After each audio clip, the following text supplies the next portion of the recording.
নমস্কাৰ বন্ধুসকল আৰু ছাত্ৰ ছাত্ৰীসকল। বৰ্তমান আপোনালোকৰ বাবে স্কলাৰশ্বিপৰ আঁচনি অনলাইন যোগে আবেদন চলি আছে আৰু এই আঁচনিত এতিয়ালৈকে যদি আপোনালোকে আবেদন কৰা নাই তেনেহ'লে আজিয়েই আপোনাৰ কোনোবা ওচৰৰ কম্পিউটাৰ চেণ্টাৰ নাইবা CSC চেণ্টাৰত গৈ এই স্কলাৰশ্বিপৰ বাবে অনলাইন আবেদনৰ প্ৰক্ৰিয়াখিনি কৰি ল'ব পাৰে। তো এই আঁচনিটো হ'ল NSP মানে হ'ল নেশ্যনেল স্কলাৰশ্বিপ পৰ্টেল। এই পৰ্টেলত গৈ ইয়াৰ বাবে আপোনালোকে অনলাইনত আবেদন কৰি ল'ব। এই পৰ্টেলত ক্লাছ 3 পৰা ক্লাছ 12 লৈ মানে হাই ছেকেণ্ডাৰীলৈ, তাৰমানে যিসকল ষ্টুডেণ্টে ক্লাছ 3 পৰা ক্লাছ 3, ক্লাছ 4 বা ক্লাছ 5 তেনেকৈ যিবিলাক ষ্টুডেণ্ট বৰ্তমান হাই ছেকেণ্ডাৰী ফাৰ্ষ্ট ইয়াৰ বা হাই ছেকেণ্ডাৰী ছেকেণ্ড ইয়াৰ পঢ়ি আছে তেওঁলোকে এই পৰ্টেলত অনলাইন যোগে আবেদন কৰিব পাৰে। হাই ছেকেণ্ডাৰী পাছ কৰাৰ পিছত মানে BA পঢ়ি থকা ষ্টুডেণ্টসকলে এই পৰ্টেলত আবেদন কৰিবৰ বাবে ইলিজিবল নহ'ব। এই পৰ্টেলত মাত্ৰ ক্লাছ 3 পৰা হাই ছেকেণ্ডাৰী পঢ়ি থকা ষ্টুডেণ্টখিনিহে এই পৰ্টেলত অনলাইন যোগে আবেদন কৰিব পাৰিব। এই পৰ্টেলত আপোনালোকে আবেদন কৰিলে আপোনালোকৰ যদি চিলেকশ্যন হৈ যায় তেনেহ'লে এটা স্কলাৰশ্বিপ এমাউণ্ট এটা আপোনালোকে পাই যাব। আৰু যিসকল OBC ষ্টুডেণ্ট তেওঁলোকে এই পৰ্টেলত স্কলাৰশ্বিপৰ বাবে আবেদন কৰিবলৈ যোগ্য, তেওঁলোকে এই পৰ্টেলত অনলাইন আবেদন কৰিব পাৰে। তাৰপিছত এই পৰ্টেলত আবেদন কৰা হোৱাৰ পিছত আপোনালোকে এটা আৰু এক্সামৰ ৰেজিষ্ট্ৰেশ্যন চলি আছে বৰ্তমান। এই ৰেজিষ্ট্ৰেশ্যনটো আপোনালোকে কৰি ইয়াৰো যদি এক্সামটো দিয়ে তেনেহ'লে ইয়াৰ পৰাও এটা স্কলাৰশ্বিপ পাব। আৰু এই স্কিমটো হ'ল CSC অলিম্পিয়াড এক্সাম বুলি কোৱা হয় ইয়াক।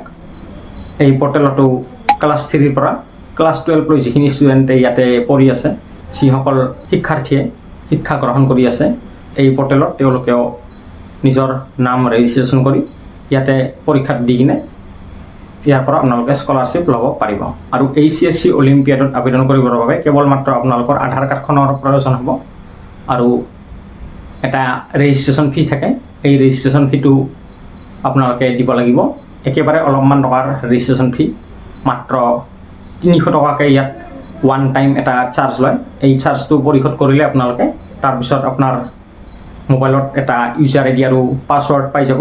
আৰু এই ইউজাৰ আইডি আৰু পাছৱৰ্ডেদি আপোনাৰ মোবাইলতে পৰ্টেলত লগ ইন কৰি তাতে আপোনালোকে পৰীক্ষাৰ কেনেকৈ পৰীক্ষাটো দিব ইয়াৰ ওপৰত গোটেইখিনি ট্ৰেইনিংটো লৈ টাইম দি আপোনালোকে পৰীক্ষাটো দি দিব পাৰিব।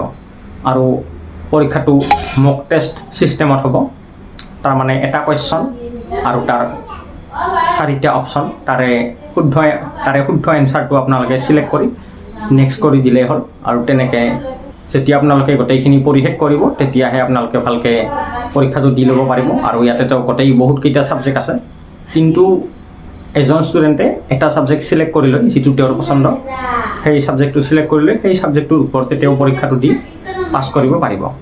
আজিকালি বৃত্তি পৰীক্ষা প্ৰায় নায়েই, আৰু এই বৃত্তি পৰীক্ষাৰ জেগাত এতিয়া আহি গৈছে CSC অলিম্পিয়াড এক্সাম। এইটো এটা বৃত্তি পৰীক্ষা ছিষ্টেমে, আৰু ইয়াতে আপোনালোকৰ ষ্টেট লেভেলত এটা চিলেকশ্যন হ'ব। ইয়াতে আপোনালোকৰ ৰেংক অনুসৰি ইয়াতে আপোনালোকক স্কলাৰশ্বিপ প্ৰদান কৰা হ'ব। আৰু যোনে ভালকৈ পৰীক্ষা দিব পাৰিব তেওঁৰ ৰেংকটো হাই হৈ যাব, বেছি নম্বৰ পাব, আৰু বেছি নম্বৰ পালে স্কলাৰশ্বিপৰ বাবে আপোনালোকে ইলিজিবল হৈ পৰিব। এই যিটো স্কলাৰশ্বিপ স্কিম NSP, ইয়াৰ অন্তিম তাৰিখ হ'ল এইখন মাহৰ, মানে বৰ্তমান ছেপ্টেম্বৰ মাহ চলি আছে, এই ছেপ্টেম্বৰ মাহখনেই লাষ্ট। ছেপ্টেম্বৰ মাহখন শেষ হোৱাৰ লগে লগেও ইয়াৰ স্কলাৰশ্বিপত NSP পৰ্টেলত আবেদন কৰাৰ প্ৰক্ৰিয়াও শেষ হৈ যাব। তো এইকেইটা দিন আছে, এইকেইটা দিনতে আপোনালোকে স্কলাৰশ্বিপ পৰ্টেলত আবেদন কৰি স্কলাৰশ্বিপ পাবৰ বাবে স্কলাৰশ্বিপ পৰ্টেলত আবেদন জনাই থ'ব। আৰু ঠিক তেনেদৰে যিটো এক্সামৰ কথা ক'লোঁ মই, CSC অলিম্পিয়াড এক্সাম, এই এক্সামৰো অন্তিম শেষ তাৰিখ হ'ল এইখন মাহে লাষ্ট। এইখন মাহখনো শেষ, তাৰপিছত এই পৰীক্ষাৰো অন্তিম তাৰিখ শেষ। গতিকে এইখন মাহতে আপোনালোকে স্কলাৰশ্বিপৰো আবেদন কৰিব পাৰিব। আৰু লগতে যদি পৰীক্ষাটো দিবৰ বাবে আপোনালোকে ইচ্ছুক হয় তেনেহ'লে আপোনালোকৰ কোনোবা ওচৰৰ CSC চেণ্টাৰত গৈ CSC চেণ্টাৰৰ অপাৰেটৰৰ লগত আলোচনা কৰি এই পৰীক্ষাৰ বাবে আপোনালোকে অনলাইন আবেদন জনাব পাৰিব। অনলাইন আবেদন জনাবৰ বাবে আপোনালোকৰ অলপমান ডকুমেণ্টছ হ'লেই হৈ যাব। আধাৰ কাৰ্ড আৰু মাত্ৰ 300 টকা ইয়াতে এটা ওৱান টাইম চাৰ্জ দিব লাগে। এই পে'মেণ্টটো কৰি দিলে আৰু আধাৰ কাৰ্ডখন আপুনি CSC চেণ্টাৰলৈ গৈ দিলে তেখেতে CSC অপাৰেটৰজনে বা CSC VLE জনে আপোনাৰ পঞ্জীয়নটো কৰি দিব। আৰু কৰি দিয়াৰ পিছত ইয়াৰ পৰীক্ষাটো নৱেম্বৰ বা ডিচেম্বৰ মাহতে পৰীক্ষাটো পাতিব। আৰু এই পৰীক্ষাটোৰ আগে আগে আপোনাৰ মোবাইললৈ এটা মেইল আহিব আৰু আপোনালোকে মেছেজত গম পাই যাব। আৰু যাৰ তাতে ৰেজিষ্ট্ৰেশ্যন কৰিব তেখেতেও আপোনালোকক খবৰ দি দিব যে অমুক তাৰিখে পৰীক্ষা। তেখেতৰ চেণ্টাৰত গৈ বা আপোনালোকৰ যদি ঘৰত কম্পিউটাৰ বা লেপটপ যদি আছে তেনেহ'লে কম্পিউটাৰ বা লেপটপত পৰীক্ষাটো দিব পাৰিব। আৰু মোবাইলতো দিব পাৰে ইয়াৰ পৰীক্ষাটো। CSC অলিম্পিয়াড এক্সামৰ পৰীক্ষাটো আপোনালোকে মোবাইলতো দিব পাৰিব, কিন্তু মোবাইলত দিবলৈ অলপ অসুবিধাৰ সন্মুখীন হ'ব পাৰে আপোনালোকে। তাৰ বাবে পৰীক্ষাটো আপোনালোকে মোবাইলত নিদি পাৰিলে লেপটপ বা কম্পিউটাৰৰ পৰীক্ষাটো দিয়াৰ চেষ্টা কৰিব। তেতিয়াহ'লে আপোনালোকে আৰু তেনেকৈ ভালকৈ পৰীক্ষা যদি ভালকৈ পাছ কৰি আপোনালোকে দুটা স্কলাৰশ্বিপ পাব পাৰে। এটা হ'ল আপোনালোকৰ স্কলাৰশ্বিপ পৰ্টেলত আবেদন কৰি, যিটো NSP পৰ্টেলত আবেদন কৰি তাৰ পৰাও এটা স্কলাৰশ্বিপ লোৱাৰ বাবে সক্ষম হ'ব পাৰে। আৰু লগতে এই পৰীক্ষাটোত আপোনালোকে যদি ভাল ৰেংকত পাছ কৰিব পাৰে তেনেহ'লে এই পৰীক্ষাৰ ৰেংক হিচাপে ডিষ্ট্ৰিক্ট লেভেলত আপুনি তাৰ পৰাও এটা স্কলাৰশ্বিপ পাব পাৰে। তো ভালকৈ পৰীক্ষাটো যদি দিব খোজে তেনেহ'লে ভালকৈ আপোনালোকে মোবাইলতে মক টেষ্ট ছিষ্টেমতে ট্ৰেইনিং আপুনি পৰ্টেলত লগ ইন কৰি মক টেষ্ট ছিষ্টেমতে আপোনালোকে পৰীক্ষাটোৰ বাবে ৰেডি হ'ব পাৰিব। আৰু ৰেডি হৈ সেই পৰীক্ষাটো আপোনালোকে টাইমত গৈ কিনে পৰীক্ষাটো দি ল'ব পাৰিব।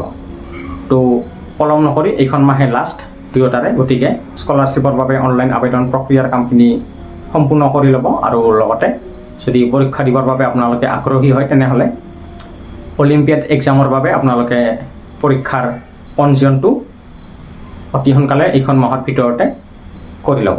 তো ভিডিঅ'টো ইমানেই আছিল। যদি মই কোৱা কথাখিনি আপোনালোকে ভালকৈ বুজি পাইছে তেনেহ'লে তো ভালেই। আৰু যদি কিবা অসুবিধা হৈছে বা যদি কিবা কথা আপোনালোকে বুজি পোৱা নাই তেনেহ'লে মোক কমেণ্ট বক্সত কমেণ্ট যোগে মোক প্ৰশ্ন সুধিব পাৰে।